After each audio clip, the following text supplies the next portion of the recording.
G'day guys, Joel mate, Big J here. Welcome to another edition of Aussie Boxing Talk. So today, I think we're going to talk about Tszyu today because I think that it's only about 6-7 weeks away from his date of September 22nd, and I don't think he's going to fight then. Erickson Lubin has pulled out of the fight due to an injury, but I think that's just a ploy so he can get the Murtazaliev fight. If you look up the rankings on the IBF 154, Erickson Lubin is number 3, and Tszyu is number 4. Jesus Ramos has almost also been mentioned. Jesus Ramos, of course, didn't get the decision against Lubin when he fought Lubin, but I honestly think that Lubin is just going to be nothing but cannon fodder for Tszyu. He will absolutely kick the living shit out of him. But Tszyu, he needs to get onto the Saudi card. It's very, very disappointing that he didn't fight Virgil Ortiz on the weekend because of his head injury, the cut that he sustained during the Fendora fight. And I honestly believe that if Tim did fight Virgil Ortiz on the weekend, he would have derailed that hype train. But Sergio Barachuk is fighting him this weekend for Barachuk's interim WBC 154 belt. I think Barachuk is going to kick the living shit out of Virgil Ortiz. I think Virgil Ortiz is nothing but a weight bully who's got his resume is just full of chumps. All right. Name me one person that he's beaten that was in the top 10. I can't see the hype around this kid. All he's done is just fight taxi drivers. So, you know, he's never had a fight. He's never had a legitimate fight at 154. The only times he's fought above 147, they were at 156, so that doesn't count. Catchweight fights don't count. So, I think Virgil Ortiz will be derailed, and that'll be the end of him. Tim, No Limit needs to get as far away from PBC as possible because, in my opinion, I think they did Tim the dirty, but No Limit let it happen, and they did it to themselves. They shouldn't have taken on the Fendora fight. They should have said, no, we're not going to fight Fendora after 12 days. We've only 12 days prep. We're not going to do that. Keep the belt. When you're a champion, the one thing that you need to do, all right, is protect the belt. Because once you're no longer a champion, no one cares who you are. All right? And if Tim still had that WBO belt, he would have been fighting Crawford instead of Madrimov. No, sorry, Israel Madrimov. Israel Madrimov, who put in a good performance on the weekend. That was the time to get Crawford. I think Tszyu will be kicking himself because Crawford was very vulnerable on the weekend. Almost a year out of the ring, or over a year out of the ring. Older, never been at that weight before, and I think the Tszyu would have gotten Crawford on the weekend. Of course, you couldn't have said that at the time. I said at the time that Crawford would have beat Tim easy. I'm not so convinced now. But I think Crawford will be better in his next fight. So, because Crawford will now have time to adjust to the weight. So, Tim, No Limit, the guys at No Limit, George Rose, Matt Rose, Trent, all those Rose brothers who do an excellent job. You really can't fault what these fellas do. The only thing you can fault is their timing.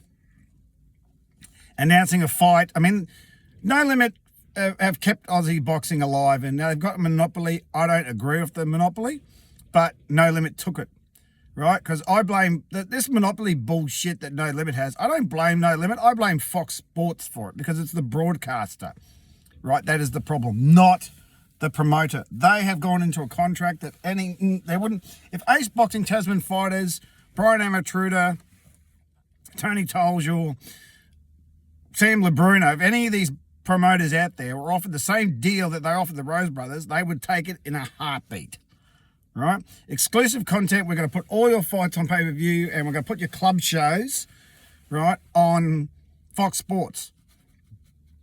And no one else will appear on Fox Sports, just you. If anything else does appear on Main Event, you get a slice of the action. Who wouldn't take that deal? But having said that, Fox Sports have sort of backed themselves into a corner. Now we're going to have the same bullshit that the Americans and the British have with not getting the best fights available because this fighter won't fight that fighter because he's aligned, let's just say, for an example, Jai Apataya won't fight David Light because he's the only cruiserweight I can think of from No Limit, because Jai's with Tasman fighters Eddie Hearn, and David Light, and all the best to him, hope he's doing well, is with No Limit. So there won't be, and one appears on the Zone, the other one appears on Main Event, because it's not the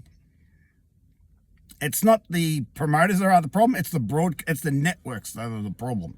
That's the real problem, is the fact that this fighter is alleged with this promoter who's associated with this promoter who's contracted to this broadcaster. Right? That is the problem. The networks are the problem, not the promoters. It's the networks that fuck everything up. So if Fox Sports was smart, they would have snapped up all the promoters and go, right, No Limit has a certain amount of pay-per-views. You guys get a certain amount of pay-per-views. We'll do a certain amount of shows. They have one show per fortnight. Right, you're this show, you're this show, you're this show. Like Tasman fighters have a May show. No Limits, they got club shows, and then they got pay-per-views. Right, and it would be easy. It would be easy. No Limit, Fox Sports would make a hell of a lot more money if they had every single promoter under their banner. Exclusive deals are stupid. I don't agree with it, but anyway. But back to Tszyu. I really think that they need to call up Bakram Matazaliev if they haven't already, and say, mate, name your price. Name your price. We'll fight you in the States if you don't want to come to Australia. All right, and name your price because we want that belt. All right, it's as simple as that. And Tim has no pull power until he gets a belt again. It's as simple as that. Excuse me. Fendora Spence, from what I'm hearing, is that Spence is cooked, Spence is out, and Fendora will most likely fight Crawford. Well, he won't fight Crawford because Crawford's not with PBC, and the Saudis don't want nothing to do with PBC, and vice versa. So Fendora's probably his best interest is to fight Tim again and get the rematch. Right? Because A, that's what Tim deserves, and B, if Fendora was any sort of champion, be like, well, I sort of snuck in the back door here. You know, I got a gift from the gods from that elbow. If he didn't bleed all over the place, he would have knocked me out. So I'll give him the rematch. But I seriously doubt Fendora will do that because his team want him to make as much money as possible, and personally, who can blame him? But I don't see Fendora going, yep, I'm going to give Tim the rematch, because we all know that Tim would kick the living shit out of him. So I think No Limit really need to open up their checkbook and go, righto, Matazaliev, mate, name your price and get it done. Because Bud, he won't fight again for another year, right? If they'll probably strip Fendora and elevate Crawford, and now that he's won, I have no doubt that they will do that pretty bloody quick, because Crawford has been a WBO champion for like a decade. If you look at his record, when he won his first one, I think it was the lightweight, he's won the WBO consecutive in 135, 140, 147, and now it'll be 154. All right, so he's been a WBO champion for well over a decade. And the WBO will go, yep, bugger Fendora, we'll strip him and we'll give it to Crawford, because he's been a champion with him for so long. So that's what I think what's going to happen with the WBO. I think they will strip him because PBC don't give a flying fuck about the WBO anyway. Crawford, if he's still with Bob Arum and Top Rank, that's pretty much their go-to belt. Most Top Rank fighters are WBO champions. All right. So I think that's what's going to happen there. What else is going on in boxing at the moment? The Olympics, I've gone into that. I'll wait until Charlie Sr. and Caitlin Parker fight on Friday morning. Remember, I think Charlie's fighting first at 5:30 in the morning, and then Caitlin's fighting like literally half an hour, like probably pretty much the fight straight after. So both Charlie and Caitlin are fighting on Friday morning, and I will get myself up at that time to see how they go and give a full report once those fights have been completed. Just trying to think what else is going on. That's really it. The other things, it's August at the moment. Nothing's really going to go on now between now and the end of the month until Nikita has his show, which is a very, very intriguing show. Not for several reasons. Obviously, we want to see how Nikita goes against Colin Mazzuti, who's got a very good record, right? I think if anyone's going to give Nikita his first loss, it's this Colin Mazzuti guy. Because Colin Mazzuti is a excellent fighter who's had a very good record and beaten some pretty solid domestic level fighters. Joel Camilleri twice, Wade Ryan, it was one apiece. There's some other names in there that he's fought.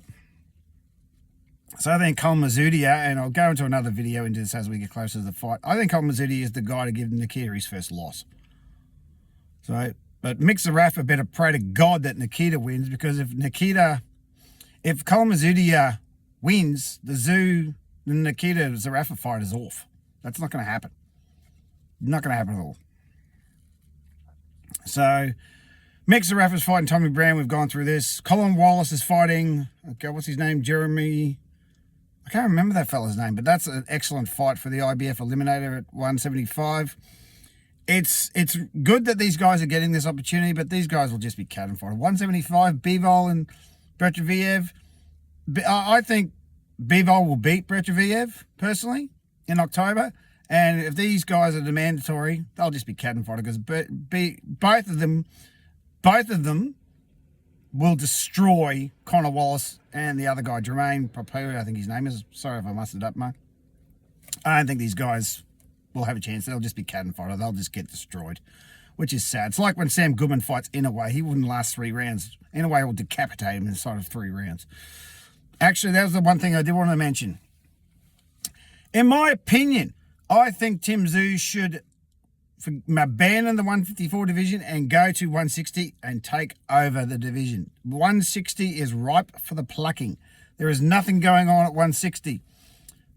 I think Carlos Adonis is the WBC champion. The WBA, I don't even know. The IBF and the WBO bloke, right? Ben Check or whatever his name is, didn't even make weight against the Russian-born Kiwi bloke, the young fella that's from No Limit. All right. That's actually an interesting fight. I think Tszyu should move to middleweight and take on the Russian kid whose name I'm forgetting, Morachek, or sorry, I apologize, I can't remember what his name is. I think Tszyu should go to 160, right? Because with the champion, the guy that missed weight, he'll move up, abandon those 2 belts, right? And then you've got 2 belts on the line, because the young Russian kid is, I think, #1 contender for both of them, or at least the IBF. Right. Tim will get a shot at the WBO because he's been a former WBA champion. So that's a great all no limit fight for at least 1 belt. I think Tim should abandon 154 and go to 160. Yes, there are bigger fights to have at 154, but why not take over the entire division and make 160 his own? It's ripe for the plucking. Ripe for the plucking.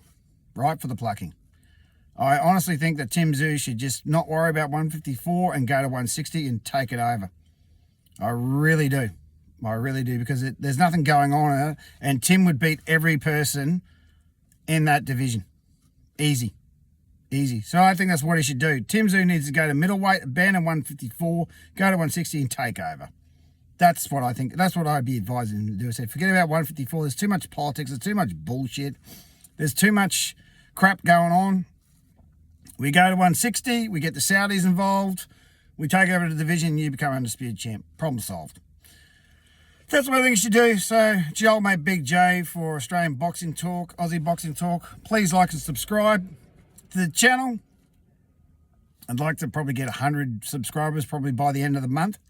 All right, I think that's a realistic goal. But have yourselves a great day, and we'll see you again later.